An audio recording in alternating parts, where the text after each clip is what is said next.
ফুরফুরা শরীফের মুজাদ্দিদুজ জামান কুতুবুল আলাম আলা হযরত মরহুম মাগফুর আবু বকর সিদ্দিকী ওয়াল কুরাইশি রাহমাতুল্লাহ আলাইহি। তিনি আমাদের দেশের বাংলা ভাষাভাষী মনুষ্য জাতির মাঝখানে আল্লাহ পাক রব্বুল আলামিন তাকে মুজাদ্দিদ করে পাঠিয়েছিলেন। বাচ্চা বয়সে দাদা পীর কেবলার আম্মা জান পরিবারের মানুষ জোরেরা ফুরফুরা দাদা হুজুর পীর কেবলাকে ব্রিটিশ ইংরেজের কেজি স্কুলে ভর্তি করেছিলেন। দিনের শিক্ষা দেওয়ার পূর্বে, ইসলামের জ্ঞান দেওয়ার পূর্বেই তাকে ব্রিটিশ ইংরেজের ইংরেজি শিক্ষার স্কুলে ভর্তি করা হলো। পীর সাহেব কেবলা একদিন মায়ের কোলজুড়ি ঘুমিয়ে আছেন। দাদা পীর কেবলার বয়স তখন মাত্র 4 বছর। 4 বছরের বাচ্চা ছেলেটা দাদা পীরের মাম্মা, দাদা পীরের আম্মা মুহাব্বাতুন্নিসা রাহমাতুল্লাহ আলাইহা ওনার বুক জড়িয়ে শুয়ে আছেন। গভীর রাত্রিবেলাতে পীর সাহেব কেবলার শিশু বাচ্চা ছেলেটা আচমকা কান্নায় চিৎকার করে উঠলেন। মায়ের ঘুমটা ভেঙে গেল। বাচ্চাটাকে বুকের মাঝখানে জড়িয়ে ধরে কান্না থামাবার চেষ্টা করছেন। বাচ্চা ছেলে আমার কোনো মতেই কান্না বন্ধ করছে না। বাবা, তোমার কি কোনো পোকামাকড়ে কামড়েছে? উনি বললেন না না। তোমার কি ক্ষুধার কষ্ট হচ্ছে? উনি বললেন না। পেটের ভিতরে জ্বালা যন্ত্রণা? উনি বললেন না। স্বপ্নের ভিতরে কি ভয় পেয়েছ? উনি বললেন না। মা কোনো মতেই কান্না থামাতে পারছে না। তাহলে ক্ষুধা পাইনি, কোনো কিছুই তোমায় কামড় দেয়নি, তোমার পেটে কোনো কষ্ট নেই, স্বপ্নে তুমি কোনো ভয় পাওনি, তাহলে তোমার এই কান্নার কারণ কি হতে পারে? দাদা পীর কেবলা 4 বছরের বাচ্চা ছেলেটা আবু বকর তার মায়ের কোল জড়িয়ে গলা জড়িয়ে বললেন, আম্মু, আমি আজ রাত্রিবেলাতে আপনার বুক জড়িয়ে আমি ঘুমিয়েছিলাম। গভীর ঘুমের ভিতরে আমি আচ্ছন্ন ছিলাম। হঠাৎ করে স্বপ্ন যোগে দেখতে পেলাম আমাদের গ্রামে একজন মাইয়িত হয়েছে, তার জানাজা নামাজ পড়া হবে। আমি শুনতে পেলাম এই জানাজার ইমামতি করবেন দিন ও দুনিয়ার বাদশাহ সাইয়্যিদানা নবিয়ানা মুহাম্মদুর রাসূলুল্লাহ সাল্লাল্লাহু আলাইহি ওয়াসাল্লাম, তিনি জানাজার ইমামতি করবেন। আমি আর কাল বিলম্ব করলাম না, আমিও তার পিছনে জানাজা নামাজ পড়ার জন্য জানাজার কাতারে দাঁড়িয়ে গেলাম। আমার মনে একটু ইচ্ছা হলো, নবী পাক যখন এই জানাজার ইমামতি করবেন, আমি 4 বছরের বাচ্চা ছেলেটা আমি যে কোনো উপায়ে রাসূলুল্লাহর সঙ্গে একটু সাক্ষাৎ করব। প্রিয় শ্রোতা মণ্ডলী, মনে রাখুন, মা কান্না থামিয়ে মাকে বললেন, আম্মু, আমি জনগণের ভিড় ঠেলে ঠেলে একেবারেই সামনে চলে গেলাম।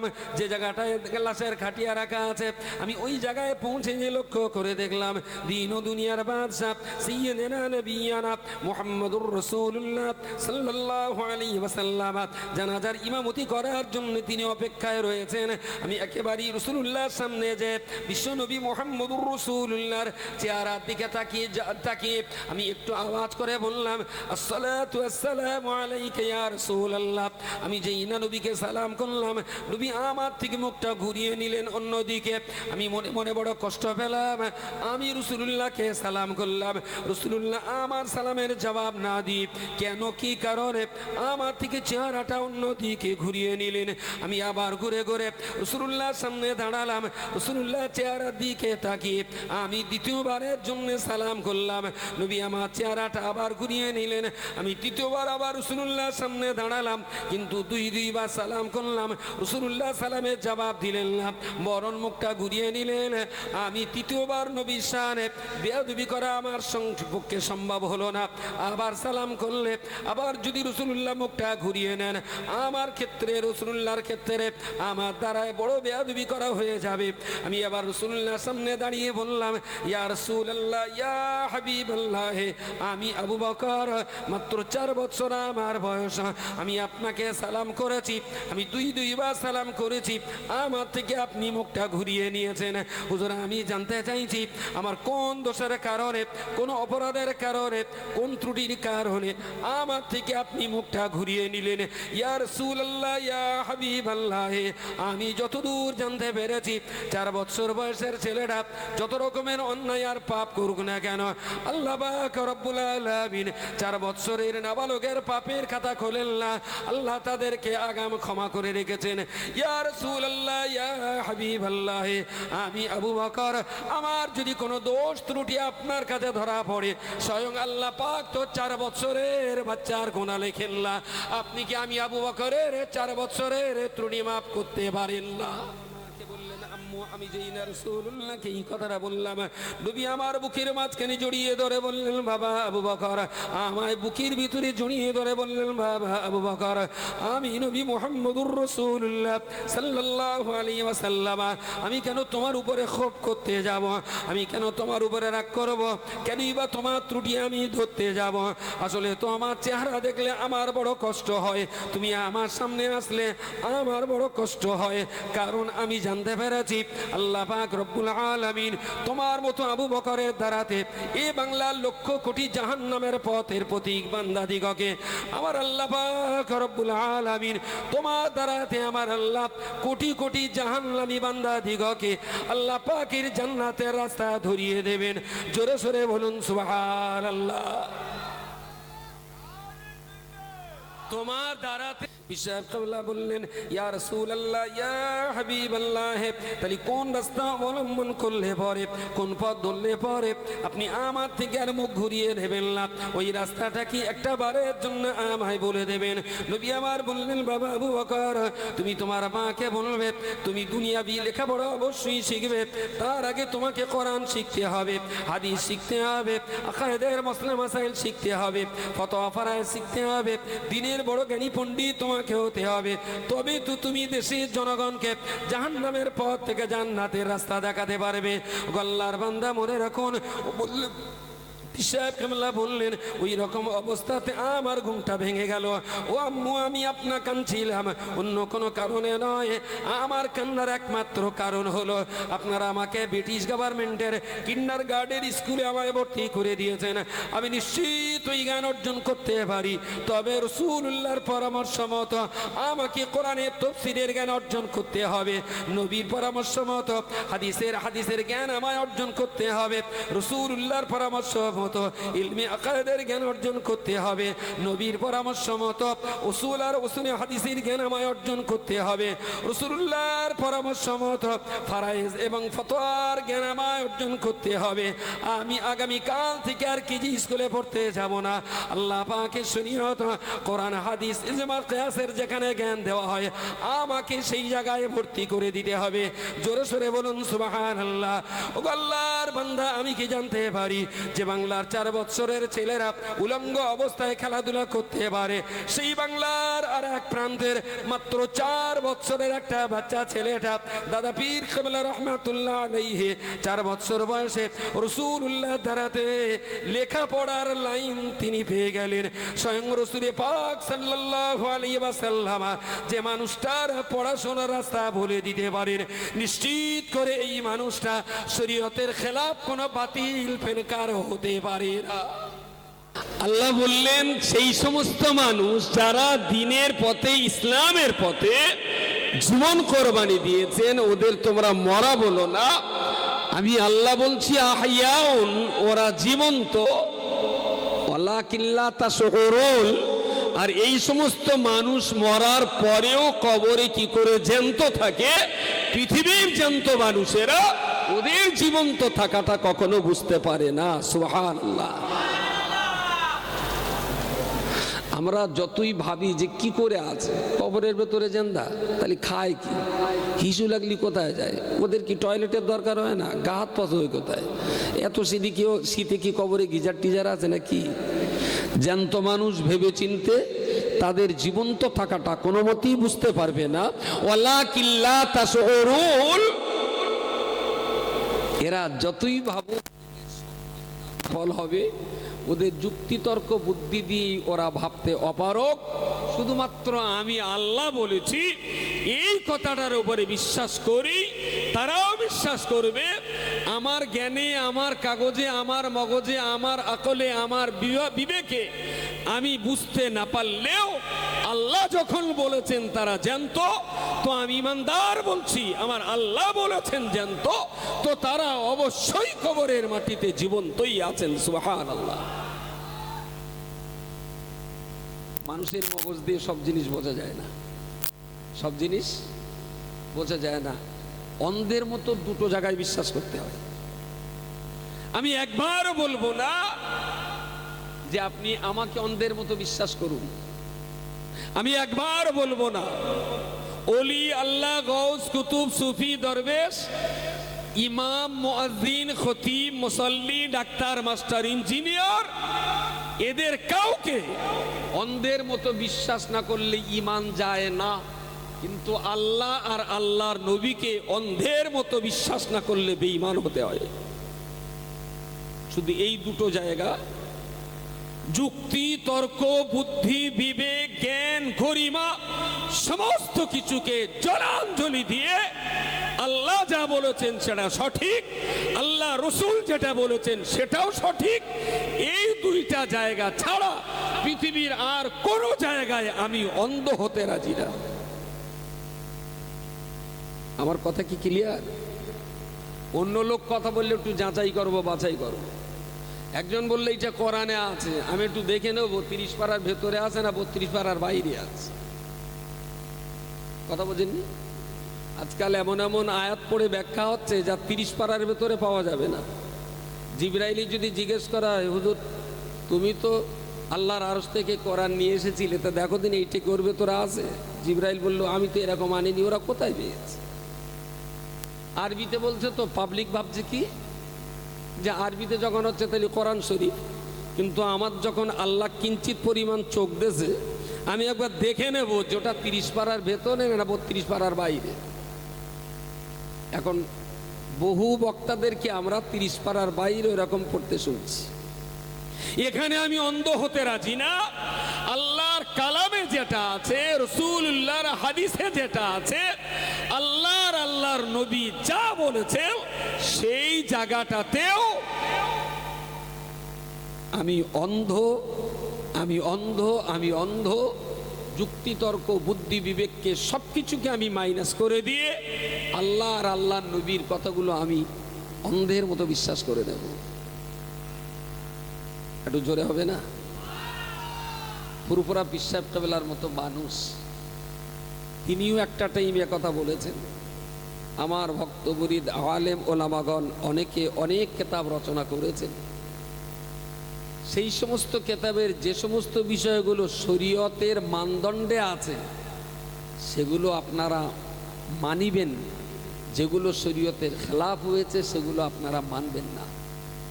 তাহলে দাদা হুজুর কাবেলাও কিন্তু কোনো আলেম ওলামার কাছে অন্ধ হতে বলেননি, অন্ধ হতে বলেননি। চোখ আছে, দেখে নাও।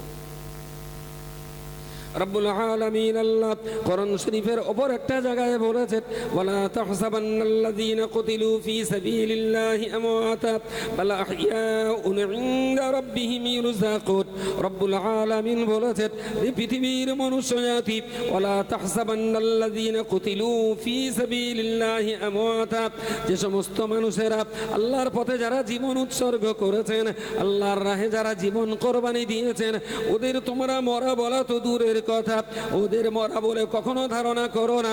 ওরা মরা এই ধারণাটুকু কখনো তোমরা করো না। মরা তো কখনোই বলবে না, মরা বলে কখনো ধারণাও করতে পারো না। বাল আহইয়াউন, আমি আল্লাহ বলছি, আমার জমিনের মাটির কবরের ভিতরে আমি আল্লাহ তাদের জিন্দা রেখেছি। শুধুমাত্র তাদের জিন্দা রাখি নাই, বরং আল্লাহ এটাও বলে দিলেন ইনদা রাব্বিহিম ইরযাকুন। পৃথিবীর মানুষ তাদের মরা বলেছে, ওদের শ্বাস নিঃশ্বাস বন্ধ হয়ে গেছে, চলাফেরা দুনিয়ায় বন্ধ হয়ে গেছে। পৃথিবীর জমিনে তাদের চলাফেরা শ্বাস নিঃশ্বাস কর্মকাণ্ড বন্ধ হয়েছে বলে দুনিয়ার ইমানদার মুসলমানেরা তাদের গোসল দিয়েছে, কাফন পরিয়ে জানাজা নামাজ পড়ে দাফন করে দিয়েছে। আমি আল্লাহ বলছি, দুনিয়ার শ্বাস প্রশ্বাস চলাফেরার কাজকর্ম বন্ধ হলেও আমি আল্লাহর সাথে আমার ওই সমস্ত ওলি বান্দাদের আত্মিক সম্পর্ক কখনো বন্ধ হয়নি। তাই পৃথিবীর মানুষ তাদের মরা বলেও কবরস্থ করে দিলেও আমি আল্লাহ পাক রব্বুল আলামিন বলছি ইনদা রাব্বিহিম ইরযাকুন। জগতের মানুষ তাদের কবর দিয়েছে, আমি আল্লাহ পাক রব্বুল আলামিন ওই সমস্ত আল্লাহওয়ালা বান্দাদের কবরের ভিতরে আমার পক্ষ থেকে রুটি রুজি রেজেক দিয়েই আমি আল্লাহ কবরের মাটিতে তাদেরকে খাইয়ে থাকি। ইনদা রাব্বিহিম ইরযাকুন, আল্লাহর পক্ষ থেকে তারা রিজিক পায়। কাদের জন্য? ইসলামের জন্য যারা জীবন কোরবানি দিয়েছেন, ইসলামের জন্য যারা জীবন উৎসর্গ করেছে, একেবারেই সরাসরি কোনো শহীদ বান্দার কবর বলতে যেটা আমরা দেখেছি, যারা হাজী সাহেব মক্কা শরীফে মদিনা শরীফে যান, তারা একেবারে সরাসরি সৈয়দুস সোহাদা হজরতে হামজা রাদিয়াল্লাহু আনহুর কবর তারা জিয়ারত করার সুযোগ পান। আরও অনেক শহীদ আছে, তার পাশেই রয়েছেন মুসআব বিন উমাইর রাদিয়াল্লাহু আনহু। এই সমস্ত ওলি আল্লাহদের মাজার বা শহীদ বান্দাদের মাজার জিয়ারত করার সুযোগ হাজী বান্দাদের নসিবে হয়। যারা দেশ সফর করেছেন তারা পৃথিবীর হয়তো বা আরও অনেক অনেক শহীদ বান্দাদের কবর জিয়ারতের সুযোগ পেয়েছেন। আমাদের থেকে অনেক আগের, আমাদের কাছাকাছি হাড়োয়ার সৈয়দ আব্বাস আলী গাজী রাহিমাহুল্লাহ, তিনি ইসলামের বাতি জ্বালাবার জন্যে শাহাদাত বরণ করেছিলেন, তার মাজার হাড়োয়াতে আছে। তো এই ধরনের শহীদ বান্দা যারা ধর্মযুদ্ধে ইসলামকে জিন্দা রাখার জন্যে শত্রুদের মোকাবেলায় ইসলামের ঝান্ডাকে উঁচু রাখতে যে যারা শাহাদাত বরণ করেছেন, মৃত্যুবরণ করেছেন, তারা অমর হয়ে রয়েছেন, অমর হয়ে রয়েছেন। ফুরফুরা শরীফের দাদা হুজুর পীর কেবলা রাহিমাহুল্লাহকে আমরা শহীদ বান্দা বলি না, তিনি যুগশ্রেষ্ঠ মুজাদ্দিদ ছিলেন। বসিরহাটের বড় মাওলানা আল্লামা রুহুল আমিন রহমাতুল্লাহ আলাইহিকে আমরা শহীদ বান্দা বলে জানি না, তবে তিনি কলম চালিয়ে জাতিকে ঈমান আর ইসলামের পথে ঠিক রাখার জন্যে পীর সাহেব কেবলার নির্দেশ ক্রমে 152 খানার অধিক কেতাব লিখে আজও রুহুল আমিন সাহেব তার কেতাবের মধ্য দিয়ে আমাদের মাঝে জিন্দা রয়েছেন। সুবহানাল্লাহ। বৈশাখী যদি কেতাবগুলো পড়লে আজও মনে হয় তিনি জীবন্ত আছেন। এনাদেরকে আমরা শহীদ বলতে পারছি না। ধর্মযুদ্ধে তারা মৃত্যুবরণ করেননি, তাদের ইন্তেকাল ধর্মযুদ্ধে হয়নি, স্বাভাবিকভাবে ইন্তেকাল হয়েছে। তবে আল্লাহর বান্দা মনে রাখুন, ফুরফুরা শরীফের মুজাদ্দিদুজ্জামান কুতুবুল আ'লাম আলা হযরত মরহুম মাগফুর আবু বকর সিদ্দিকী ওয়াল কুরাইশি রাহমাতুল্লাহ আলাইহি, তিনি আমাদের দেশের বাংলা ভাষাভাষী মনুষ্য জাতির মাঝখানে আল্লাহ পাক রব্বুল আলামিন তাকে মুজাদ্দিদ করে পাঠিয়েছিলেন। বাচ্চা বয়সে দাদা পীর কেবলার আম্মা জান পরিবারের মানুষজনেরা ফুরফুরা দাদা হুজুর পীর কেবলাকে ব্রিটিশ ইংরেজের কেজি স্কুলে ভর্তি করেছিলেন। দিনের শিক্ষা দেওয়ার পূর্বে, ইসলামের জ্ঞান দেওয়ার পূর্বেই তাকে ব্রিটিশ ইংরেজের ইংরেজি শিক্ষার স্কুলে ভর্তি করা হলো। পীর সাহেব কেবলা একদিন মায়ের কোলজুড়ি ঘুমিয়ে আছেন। দাদা পীর কেবলার বয়স তখন মাত্র 4 বছর। 4 বছরের বাচ্চা ছেলেটা দাদা পীরের মাম্মা, দাদা পীরের আম্মা মুহাব্বাতুন্নিসা রাহমাতুল্লাহ আলাইহা ওনার বুক জড়িয়ে শুয়ে আছেন। গভীর রাত্রিবেলাতে পীর সাহেব কেবলার শিশু বাচ্চা ছেলেটা আচমকা কান্নায় চিৎকার করে উঠলেন। মায়ের ঘুমটা ভেঙে গেল। বাচ্চাটাকে বুকের মাঝখানে জড়িয়ে ধরে কান্না থামাবার চেষ্টা করছেন। বাচ্চা ছেলে আমার কোনো মতেই কান্না বন্ধ করছে না। বাবা, তোমার কি কোনো পোকামাকড়ে কামড়েছে? উনি বললেন না না। তোমার কি ক্ষুধার কষ্ট হচ্ছে? উনি বললেন না। পেটের ভিতরে জ্বালা যন্ত্রণা? উনি বললেন না। স্বপ্নের ভিতরে কি ভয় পেয়েছ? উনি বললেন না। মা কোনো মতেই কান্না থামাতে পারছে না। তাহলে ক্ষুধা পাইনি, কোনো কিছুই তোমায় কামড় দেয়নি, তোমার পেটে কোনো কষ্ট নেই, স্বপ্নে তুমি কোনো ভয় পাওনি, তাহলে তোমার এই কান্নার কারণ কি হতে পারে? দাদা পীর কেবলা 4 বছরের বাচ্চা ছেলেটা আবু বকর তার মায়ের কোল জড়িয়ে গলা জড়িয়ে বললেন, আম্মু, আমি আজ রাত্রিবেলাতে আপনার বুক জড়িয়ে আমি ঘুমিয়েছিলাম। গভীর ঘুমের ভিতরে আমি আচ্ছন্ন ছিলাম। হঠাৎ করে স্বপ্ন যোগে দেখতে পেলাম আমাদের গ্রামে একজন মাইয়িত হয়েছে, তার জানাজা নামাজ পড়া হবে। আমি শুনতে পেলাম এই জানাজার ইমামতি করবেন দিন দুনিয়ার বাদশা সাইয়্যিদানা নবিয়ানা মুহাম্মদুর রাসূলুল্লাহ সাল্লাল্লাহু আলাইহি ওয়াসাল্লাম তিনি জানাজার ইমামতি করবেন। আমি আর কালাম বিলম্ব করলাম না, আমিও তার পিছনে জানাজা নামাজ পড়ার জন্য জানাজার কাতারে দাঁড়িয়ে গেলাম। আমার মনে একটু ইচ্ছা হলো, নবী পাক যখন এই জানাজার ইমামতি করবেন, আমি 4 বছরের বাচ্চা ছেলেটা, আমি যে কোনো উপায়ে রাসূলুল্লাহর সঙ্গে একটু সাক্ষাৎ করব।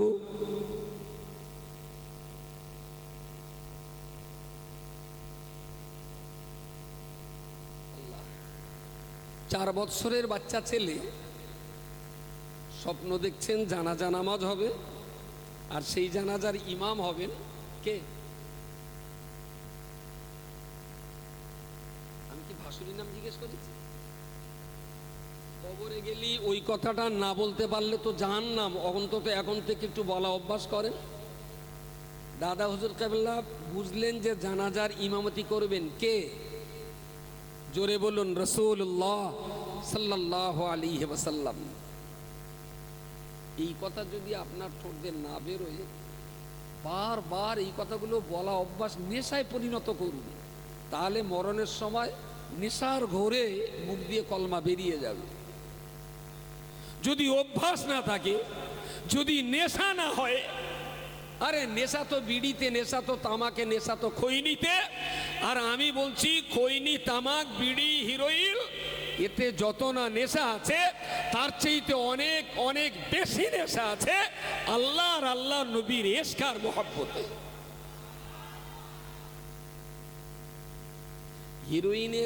হিরোইনের নেশা ছাড়ানো যতটা সহজ, বাকায়দা একজন নামাজির নামাজ ছাড়ানোটা অতটা সহজ না। আমার কথা বলা যায়নি? একজন বাকায়দা নামাজিকে, যিনি 14 বছর 12 বছর থেকে নামাজ ধরেছেন, 70 বছর পর্যন্ত নামাজ পড়েছেন, এইরকম একটা নামাজি লোককে বলবেন তিনি 5 দিনে, একদিনের 5 ওয়াক্ত নামাজ ছাড়ুন, 1 লাখ টাকা দেবো, ছাড়ে কি? আমার কথা বোঝা যাচ্ছে? নামাজি লোকের 1 লাখ টাকা দিলে একদিন নামাজ বন্ধ করবে বলে মনে হয়? হিরোইন করে 1 লাখ টাকা দেবেন, বলবেন ঠিক আছে 24 ঘন্টা খাবো না। নেশা বেশি কার? নেশা বেশি কিসের? ওই সালে আবার হুক্কাবাহ করবেন, বলবেন কত বড় কাফেরের বাচ্চা, দেখেছো নামাজ আর হিরোইন এক করে দিয়েছে। ওরা যে এত বুদ্ধিনে রাত্রি ঘুমোয় কি করে, আমি ওই টেনশনে পাগল হয়ে যাচ্ছি। 1.5 কিলো মাথা আর 1.5 কুইন্টাল বুদ্ধি, বিশাল বুদ্ধি। এই বুদ্ধি নিয়ে ওরা ঘুমোয় কি করে? ইশাক কেবলা বললেন, শুনলাম নামাজে একজন মারা গেছেন, জানাজা হবে, আর ইমামতি করবেন রাসূলুল্লাহ সাল্লাল্লাহু আলাইহি ওয়াসাল্লাম। বললেন কাতারে দাঁড়ালাম, মনে হলো হুজুর যখন এই জানাজায় এসেছেন, আমাকে তো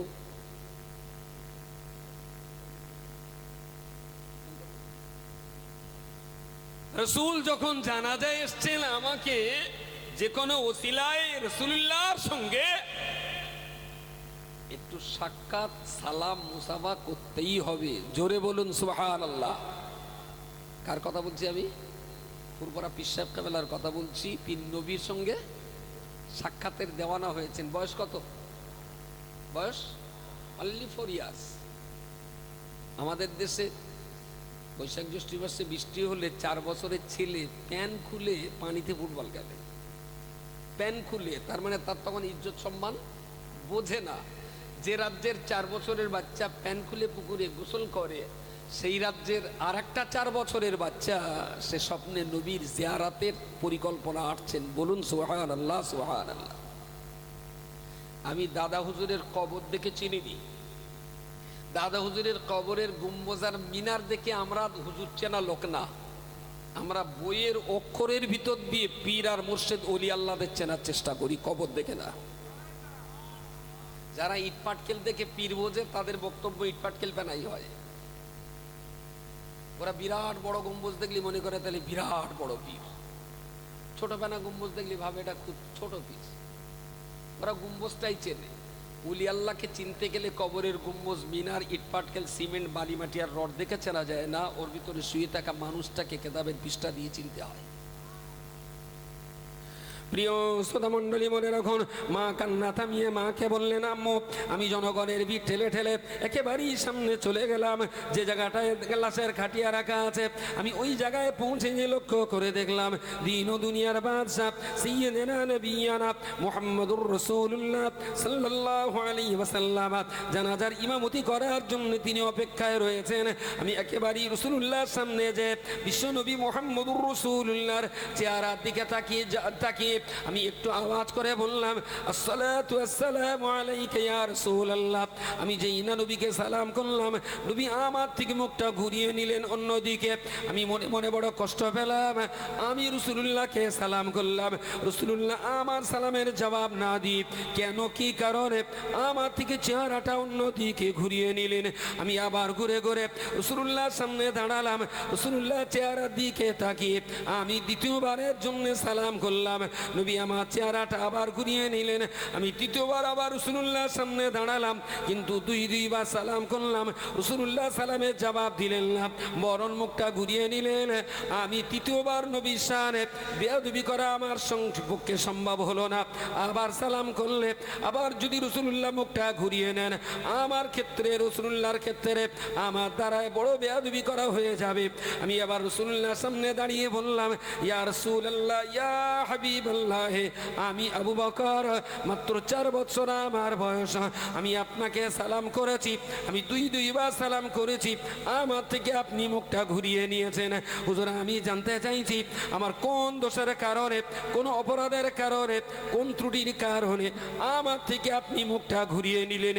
ইয়া রাসূলুল্লাহ, ইয়া হাবিবাল্লাহ, আমি যতদূর জানতে পেরেছি 4 বছর বয়সের ছেলেটা যত রকমের অন্যায় আর পাপ করুক না কেন, আল্লাহ পাক রব্বুল আলামিন 4 বছরের নাবালকের পাপের খাতা খোলেন না, আল্লাহ তাদেরকে আগাম ক্ষমা করে রেখেছেন। ইয়া রাসূলুল্লাহ, ইয়া হাবিবাল্লাহ, আমি আবু বকর, আমার যদি কোনো দোষ ত্রুটি আপনার কাছে ধরা পড়ে, স্বয়ং আল্লাহ পাক তো 4 বছরের বাচ্চার গুনাহ লেখেন না, আপনি কি আমি আবু বকরের 4 বছরের ত্রুটি মাফ করতে পারেন না? আমার বয়স তো মাত্র 4 বছর। সত্যি কি আমি অপরাধী? আপনি আমার সালামের জবাব না দিয়ে দুবার করে গেছেন। সত্যি যদি আমি অপরাধী হই, তাহলে আল্লাহ তো নাবালকের গুনাহ আগাম ক্ষমা করে রেখেছেন, আপনি কি আমাকে ক্ষমা করা যায় না?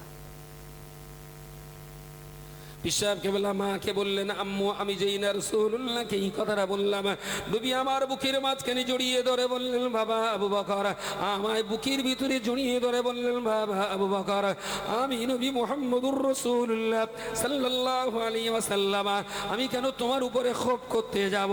আমি কেন তোমার উপরে রাগ করব? কেনই বা তোমার ত্রুটি আমি ধরতে যাব? আসলে তো আমার চেহারা দেখলে আমার বড় কষ্ট হয়, তুমি আমার সামনে আসলে আমার বড় কষ্ট হয়, কারণ আমি জানতে পেরেছি আল্লাহ পাক রব্বুল আলামিন তোমার মতো আবু বকরের দ্বারাতে এই বাংলার লক্ষ কোটি জাহান্নামের পথের প্রতীক বান্দাদিগকে আমার আল্লাহ পাক রব্বুল আলামিন তোমার দ্বারাতে আমার আল্লাহ কোটি কোটি জাহান্নামী বান্দাদিগকে আল্লাহ পাকের জান্নাতের রাস্তা ধরিয়ে দেবেন। জোরে সোরে বলুন সুবহানাল্লাহ। তোমার দ্বারাতে আল্লাহ লক্ষ কোটি মানুষকে জাহান্নামের পথ থেকে জান্নাতের পথ দেখাবেন, অথচ তোমাকে তোমার পরিবারের মানুষজন চাকরি করে মোটা পয়সা রোজগার করবার ইচ্ছা নিয়ে ব্রিটিশ গভর্নমেন্টের কেজি স্কুলে ভর্তি করেছে দিন ছাড়াই। তাহলে আল্লাহর ইচ্ছা আছে তোমার দ্বারাতে বেদিনদেরকে দিনের পথ দেখাবেন, কিন্তু যে লাইনে পড়াশোনাটা শুরু হয়েছে এই লাইনে পড়াশোনা করে তো বেদিনকে দিনের পথ দেখানো যাবে না। জাহান্নামীদেরকে জান্নাতের পথ দেখাতে গেলে তো কোরআনের জ্ঞান দরকার, হাদিসের জ্ঞান দরকার, নাহু সারফের জ্ঞান দরকার, আকায়েদের জ্ঞান দরকার। সেই লাইনে তো তুমি পড়াশোনা করোনি, কিন্তু আল্লাহর ইচ্ছা রয়েছে তোমার দিয়ে দিনের অনেক খেদমত নেবেন। তাই তোমার দেখলে না আমার খুব কষ্ট হয়, তোমার উপরে আমার কোনো ক্ষোভ নেই, আমার কোনো অভিযোগ নেই, আমি কোনো অসন্তুষ্ট না, দেখলে শুধু একটু কষ্ট হয়, তাই মুখটা দুবার ঘুরিয়ে নিয়েছিলাম, দুঃখ করো না বাবা। পিসাব কাবলা বললেন, ইয়া রাসূলুল্লাহ, ইয়া হাবিবাল্লাহ, তাহলে কোন রাস্তা অবলম্বন করলে পরে, কোন পথ ধরলে পরে আপনি আমার থেকে আর মুখ ঘুরিয়ে নেবেন না, ওই রাস্তাটা কি একটা বারের জন্য আমায় বলে দেবেন? নবী আমার বললেন, বাবা আবু বকর, তুমি তোমার মাকে বলবে তুমি দুনিয়াবি লেখাপড়া অবশ্যই শিখবে, তার আগে তোমাকে কোরআন শিখতে হবে, হাদিস শিখতে হবে, আকায়েদের মাসলা মাসাইল শিখতে হবে, ফতোয়া ফারায়েজ শিখতে হবে, দিনের বড় জ্ঞানী পণ্ডিত তোমাকে হতে হবে, তবে তো তুমি দেশের জনগণকে জাহান্নামের পথ থেকে জান্নাতের রাস্তা দেখাতে পারবে। গল্লার বান্দা মনে রাখুন, বললেন পিসাব কামলা বললেন, ওই রকম অবস্থাতে আমার ঘুমটা ভেঙে গেল। ও আম্মু, আমি আপনার কাঁদছিলাম অন্য কোনো কারণে নয়, আমার কান্নার একমাত্র কারণ হলো আপনারা আমাকে ব্রিটিশ গভর্নমেন্টের কিন্ডার গার্ডেন স্কুলে আমায় ভর্তি করে দিয়েছেন। আমি নিশ্চিত ওই জ্ঞান অর্জন করতে পারি, তবে রাসূলুল্লাহর পরামর্শ মতো আমাকে কোরআনের তাফসীরের জ্ঞান অর্জন করতে হবে, নবীর পরামর্শ মতো হাদিসের জ্ঞান আমায় অর্জন করতে হবে, রাসূলুল্লাহর পরামর্শ মতো ইলমে আকায়েদের জ্ঞান অর্জন করতে হবে, নবীর পরামর্শ মতো উসুল আর উসুলে হাদিসের জ্ঞান আমায় অর্জন করতে হবে, রাসূলুল্লাহর পরামর্শ মতো ফারায়েজ এবং ফতোয়ার জ্ঞান আমায় অর্জন করতে হবে। আমি আগামী কাল থেকে আর কেজি স্কুলে পড়তে যাব না। আল্লাহ পাকের শরীয়ত, কোরআন, হাদিস, ইজমা, কিয়াসের যেখানে জ্ঞান দেওয়া হয় আমাকে সেই জায়গায় ভর্তি করে দিতে হবে। জোরে সোরে বলুন সুবহানাল্লাহ। ও আল্লাহর বান্দা, আমি কি জানতে পারি যে বাংলার 4 বছরের ছেলেরা উলঙ্গ অবস্থায় খেলাধুলা করতে পারে, সেই বাংলার আর এক প্রান্তের মাত্র 4 বছরের একটা বাচ্চা ছেলেটা দাদা পীর কেবলা রহমাতুল্লাহ আলাইহি 4 বছর বয়সে রাসূলুল্লাহ দ্বারাতে লেখাপড়ার লাইন তিনি পেয়ে গেলেন। স্বয়ং রাসূল পাক সাল্লাল্লাহু আলাইহি ওয়াসাল্লাম যে মানুষটার পড়াশোনার রাস্তা বলে দিতে পারেন, নিশ্চিত করে এই মানুষটা শরীয়তের খেলাফ কোনো বাতিল ফেনকার হতে পারে না। তো রাসূলের দেখানো পথেই পিসাব কাবলা পড়াশোনার জীবন শুরু হলো। আবার সেই পড়াশোনার জীবনের একটা টাইমে পশ্চিম বাংলাতে দাদা হুজুর কাবলাকে পড়াবেন, এইরকম শিক্ষকের অভাব দেখা দিল। তো তিনি সুযোগ পেয়ে হাদিস শাস্ত্র চর্চা করার জন্য মদিনা শরীফে গেলেন। মদিনার মুহাদ্দিসদের কাছে বসে ধারাবাহিকভাবে 40খানা হাদিসের কেতাবে, 40টি হাদিস নয়, হাদিস শরীফের 40টি কেতাব মদিনার মুহাদ্দিসদের কাছে পড়লেন, নিজে পড়ে তাদেরকে শোনালেন। মুহাদ্দিসরা বললেন, আবু বকর, এবারে তুমি এই হাদিসগুলো দেশে ফিরে যে তোমার দেশের মানুষদেরকে তুমি পড়াবে, আমরা তোমাকে হাদিস পড়াবার সনদ দিয়ে দিলাম। সুবহানাল্লাহ। দ্যাট ইজ মুজাদ্দিদ, যুগ সংস্কারক। এই বাংলার দ্বীনি আন্দোলনের তিনি ছিলেন রূপকারক, তিনি হলেন রূপকারক।